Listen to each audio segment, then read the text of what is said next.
তথ্য পেতে কি করতে হবে তা আমরা সরকারকে জানিয়েছি, তবে আমাদের কাছে কোনো নির্দিষ্ট তথ্য চাওয়া হয়নি, বলেন সুইস রাষ্ট্রদূত।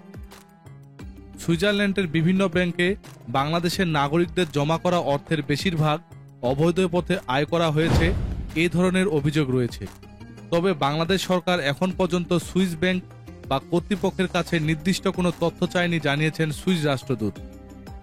ডিপ্লোম্যাটিক করেসপন্ডেন্ট অ্যাসোসিয়েশন বাংলাদেশে আয়োজিত ডিকাপ টকে বাংলাদেশ সুইজারল্যান্ডের বাণিজ্যিক সম্পর্ক, বিনিয়োগ, রোহিঙ্গা সমস্যা সমাধান, সহযোগিতা নিয়ে বিভিন্ন প্রশ্নের উত্তর দেন সুইস রাষ্ট্রদূত।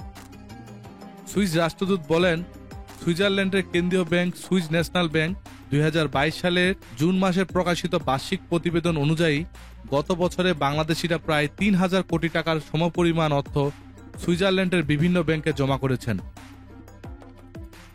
তিনি বলেন, তথ্য পেতে হলে কি করতে হবে সে সম্পর্কে আমরা সরকারকে জানিয়েছি, কিন্তু নির্দিষ্ট কোনো তথ্যের জন্য আমাদের কাছে অনুরোধ করা হয়নি। আমরা আন্তর্জাতিক মানদণ্ড বজায় রাখার ক্ষেত্রে প্রতিশ্রুতিবদ্ধ।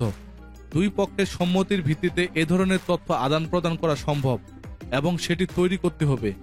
এটি নিয়ে আমরা বাংলাদেশের সঙ্গে কাজ করছি।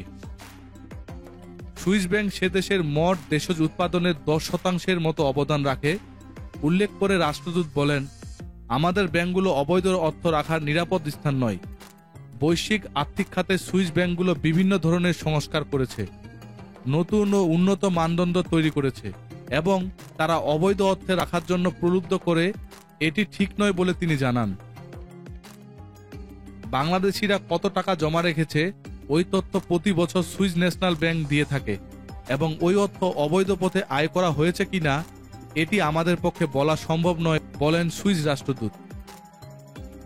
দুই দেশের মধ্যে গত এক দশকে বাণিজ্য বৃদ্ধি পেয়েছে এবং বর্তমানে এর পরিমাণ প্রায় $100 কোটি। সুইস রাষ্ট্রদূত বলেন, বাংলাদেশে অনেক সুইস কোম্পানির উপস্থিতি রয়েছে। দ্বিপক্ষীয় বাণিজ্যিক সম্পর্ক বৃদ্ধির চেষ্টা করছি। বাংলাদেশ থেকে নানাভাবে অবৈধ উপায়ে পাচার হওয়া অর্থ যেমন সুইজারল্যান্ডের বিভিন্ন ব্যাংকে জমা হয়, তেমনি বিশ্বের বিভিন্ন দেশে বসবাসকারী বাংলাদেশিরাও দেশটির অর্থ জমা রাখেন।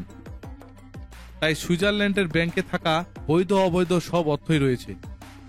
সাধারণত সুইস ব্যাংক অর্থের উৎস গোপন রাখে, এ কারণে বিশ্বের বিভিন্ন দেশের নাগরিকরা দেশটির বিভিন্ন ব্যাংকে অর্থ জমা রাখেন। এ বিষয়ে সুইস রাষ্ট্রদূতের কথার ভিত্তিতে সুইজারল্যান্ডের বিভিন্ন ব্যাংকে টাকা জমা রাখার বিষয়ে সুনির্দিষ্ট করে বাংলাদেশ সরকার কেন কোনো তথ্য চায়নি তা জানতে চেয়েছেন মহামান্য হাইকোর্ট।